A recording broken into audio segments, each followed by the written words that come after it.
Bonjour et bienvenue dans ce nouveau tutoriel d'infotographiste.com. Dans les derniers tutos, on a pu voir comment effectuer une sélection avec différents outils de Photoshop. Eh bien, aujourd'hui, je vous propose de comprendre comment on peut utiliser cette sélection, notamment comment la manipuler, la modifier, la mémoriser, la réutiliser, etc.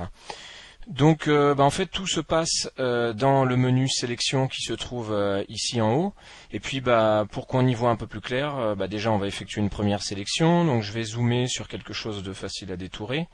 On va prendre le lasso polygonal qui se trouve ici, qu'on a déjà vu la dernière fois, et puis on va détourer très succinctement ce sucre qui est ici dans l'image. Donc je ne vais pas forcément faire dans le détail, on fait rapidement, c'est juste pour la démonstration. Donc on effectue une sélection, alors avec n'importe quel des outils qu'on a déjà étudié ensemble et qu'on connaît déjà un peu maintenant. Donc je vous invite à beaucoup manipuler, c'est ce qui fait qu'on est de plus en plus précis avec les outils. Voilà, donc j'ai une sélection de ce sucre, et puis on va voir ce qu'on peut en faire de cette sélection. Alors on est bien dans notre image de départ, et puis ici notre sucre qu'on veut isoler du reste de l'image. Donc on va aller dans le menu sélection tout en haut.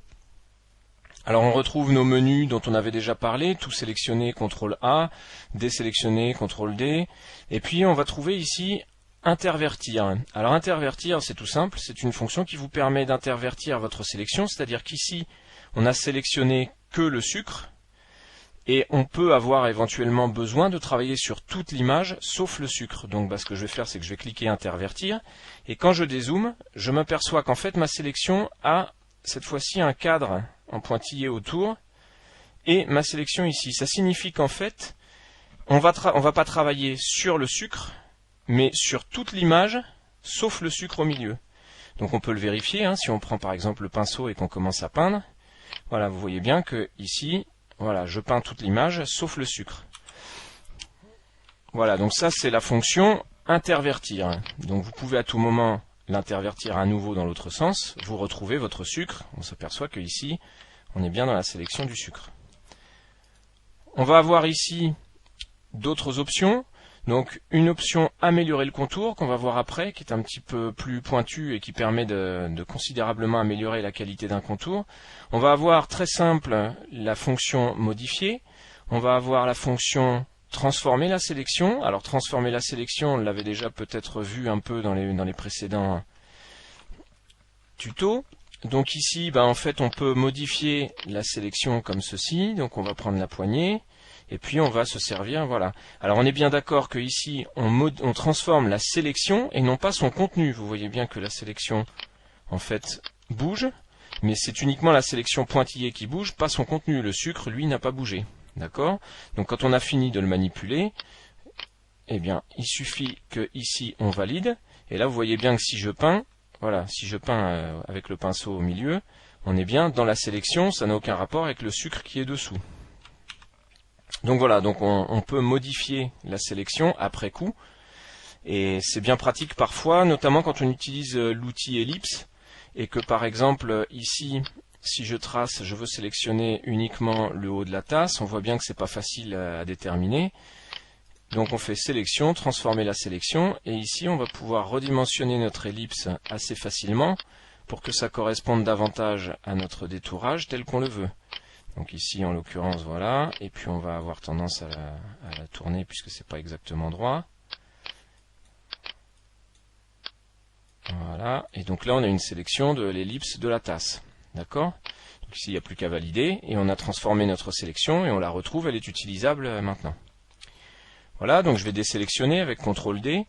Ensuite, quand on a une sélection, donc on va pouvoir par exemple, alors je vais reprendre mon sucre. Voilà, je vais le faire très succinctement pour ne pas perdre de temps là-dessus, c'est pas l'objet de ce tuto. Ici, je peux donc transformer la sélection, on a dit, je peux également mémoriser la sélection. Donc je vais venir ici, cliquer mémoriser la sélection, on a le nom du document, donc qui est en fait le nom de la photo qu'on retrouve dans l'onglet de Photoshop. On va laisser couche nouveau, c'est-à-dire qu'en fait il va créer une nouvelle couche, et ici on va simplement lui donner un nom qu'on va appeler détourage par exemple. On coche bien ici nouvelle couche et on fait OK. Ça veut dire qu'ici, quand on va aller dans les couches dans la palette à droite, on va s'apercevoir qu'en effet on a bien une couche d'étourage qui a été rajoutée, qui n'est pas visible, la voici, en mode masque, mais elle est bien présente. Ça veut dire qu'à partir de maintenant, si je désélectionne ma sélection de sucre, donc CTRL D, donc là je la perds complètement, il me suffit de retourner ici dans mon menu sélection, récupérer la sélection. Ici on a bien la couche d'étourage. Voilà, je la sélectionne, je fais OK. Et je retrouve ma sélection de sucre que j'avais juste avant. Ça veut dire que même si je ferme mon document, à partir de maintenant, cette sélection, c'est-à-dire cette couche en fait qui a été rajoutée dans mon document, va être mémorisée avec le fichier. Donc quand je rouvrirai mon fichier la prochaine fois, j'aurai toujours cette sélection en mémoire. Attention, ça présente quand même un petit défaut, c'est que ça alourdit légèrement le poids du fichier de mémoriser tout un tas de sélections dedans. Alors la dernière option que je voudrais vous expliquer, qui est une option très intéressante, c'est l'option améliorer le contour. Alors on a amélioré le contour et on a modifié. Alors modifier en fait c'est quelque chose d'assez grossier. On va modifier de façon assez simple. Donc en fait on a la possibilité ici par exemple de modifier notre sélection sous forme de cadre. C'est-à-dire qu'ici en fait notre pointillé, on va lui adjoindre une épaisseur. Donc par exemple mettons 10 pixels ici. On va faire OK et vous voyez qu'en fait la sélection maintenant c'est la partie qui est à l'intérieur des pointillés qui fait en tout 10 pixels de large. Voilà, bon, c'est pour une utilisation très spécifique, par exemple si vous voulez ajouter un cadre ou des choses comme ça. Ensuite, vous avez la possibilité, toujours dans le menu modifier, de lisser la sélection. Alors ça, pour le moment, on ne va pas s'en servir parce qu'en fait, on va retrouver cette option dans améliorer le contour qui est bien plus pratique. Vous pouvez en revanche dilater la sélection, c'est-à-dire que si je veux agrandir ma sélection pointillée de 1, 2, 10, 50 pixels, il me suffit de faire dilater. Je vais mettre, mettons, 10 pixels pour qu'on le voit. Ici, on agrandit la sélection de 10 pixels. D'accord ? Ensuite, je peux contracter ma sélection, bien sûr. Donc là, on va réaliser l'effet inverse, c'est-à-dire qu'on va la réduire de 10 pixels. Voilà, vous voyez le résultat ici à l'écran. Et puis on peut appliquer un contour progressif. Alors là, pour le coup, le contour progressif, c'est très intéressant. C'est-à-dire qu'en fait, ce qu'on appelle tout simplement contour progressif, c'est un effet de flou. C'est-à-dire que là, tel que je vais découper mon sucre, ça va être coupé un peu à la serpe. Donc si j'insère mon sucre dans une autre image, le problème c'est qu'il sera découpé de façon tellement nette que ça va se voir. Donc ça va faire un photomontage pas très réaliste. Donc je peux choisir de lui adjoindre un contour progressif, c'est-à-dire d'insérer une zone de flou autour de ma sélection. Ça veut dire qu'ici, je vais mettre 1 pixel, par exemple. Et du coup, quand je vais peindre dans cette sélection, on s'aperçoit qu'on a ici, vous voyez, un léger flou sur les bords. Voilà. Donc ça, c'est le contour progressif. Alors le contour progressif, il faut savoir l'utiliser, parce que à chaque fois qu'on réalise une sélection, elle a tendance à être coupée un peu trop nette. Si on ne lui applique pas un contour progressif, quand on va insérer une image dans une autre, ça va se voir. Alors que si on a un léger flou, elle va s'intégrer naturellement dans l'image qui est en dessous. Alors voilà pour l'option modifier, donc qui permet toutes ces options-là. Et puis on a une option qui s'appelle améliorer le contour, qu'on va voir tout de suite. Donc ici, on va réaliser à nouveau une sélection rapide. Donc voilà, hop, on sélectionne notre sucre, que j'ai détouré n'importe comment. Donc avec la touche maj, je peux rajouter une partie du sucre que j'ai mal sélectionné. Et donc dans améliorer le contour, je vais pouvoir ici accéder à tout un tas d'options. Alors par exemple, le mode d'affichage permet de voir ce que vous faites. Alors vous pouvez voir ici que mon détourage est vraiment très grossier. C'est pas très réussi, je vous conseille de les réaliser mieux que ça si c'est un détourage définitif. Ici, vous avez des modes aperçus. Alors selon l'image sur laquelle vous vous trouvez, ça peut être intéressant de pouvoir basculer sur différents modes d'affichage. Donc par exemple, le mode incrustation en masque vous permet de voir ici la zone sur laquelle vous travaillez. Donc si je zoome ici, voilà, on voit que la zone rouge en fait est la version et la zone sur laquelle ne va pas agir la modification que je vais apporter ensuite. Donc ensuite, vous pouvez l'afficher sur fond noir, vous pouvez l'afficher sur fond blanc, vous pouvez l'afficher en noir et blanc, etc., etc. Donc ici, on va rester sur le fond rouge, par exemple, pour nous. Et puis ici, on va s'apercevoir qu'on peut appliquer un lissage.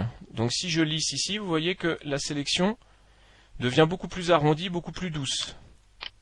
Donc alors faut pas en mettre trop parce que sinon après on se retrouve vite avec beaucoup de flou. Vous voyez qu'ici le rouge par exemple commence à déborder sur le sucre. Ici on va avoir donc le contour progressif qu'on a déjà vu tout à l'heure, mais de façon beaucoup plus précise. C'est-à-dire que là, on peut aller jusqu'à la décimale, c'est-à-dire on peut descendre jusqu'à 0,1 pixel. Ce qui est très très précis. On peut augmenter le contraste, c'est-à-dire ici jouer sur un détourage soit normal, soit si on contraste à fond, voilà, on voit tout de suite que ça fait du crénelage, donc là c'est moins joli, mais ça peut être un effet recherché éventuellement. Et puis ensuite on a une option qui est très intéressante, c'est de pouvoir décaler le contour. C'est-à-dire que par exemple, si je désélectionne ma sélection ici, et que je m'aperçois que je détourne un petit peu trop large.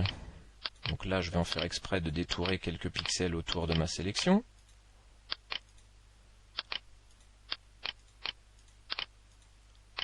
Voilà.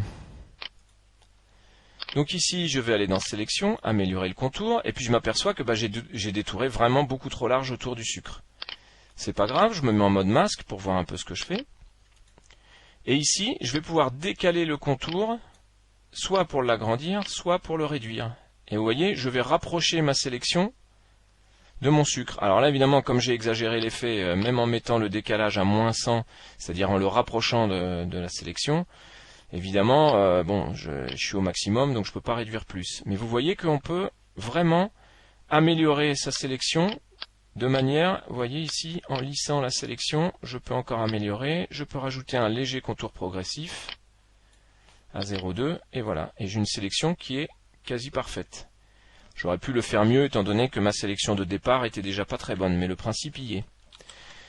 Voilà, donc vous voyez qu'on peut modifier énormément les sélections une fois qu'on les a réalisées, grâce en particulier à ce mode qui est le mode améliorer le contour, et qui vous permettra de réaliser des sélections très propres sur lesquelles vous allez pouvoir agir ensuite, soit pour redimensionner des éléments, soit pour les colorer, soit pour changer leur contraste, etc., etc., etc., puisque le principe de la sélection, c'est de travailler sur une zone précise de l'image, pour modifier toutes sortes de choses, contraste, couleur, etc., etc., etc. Voilà.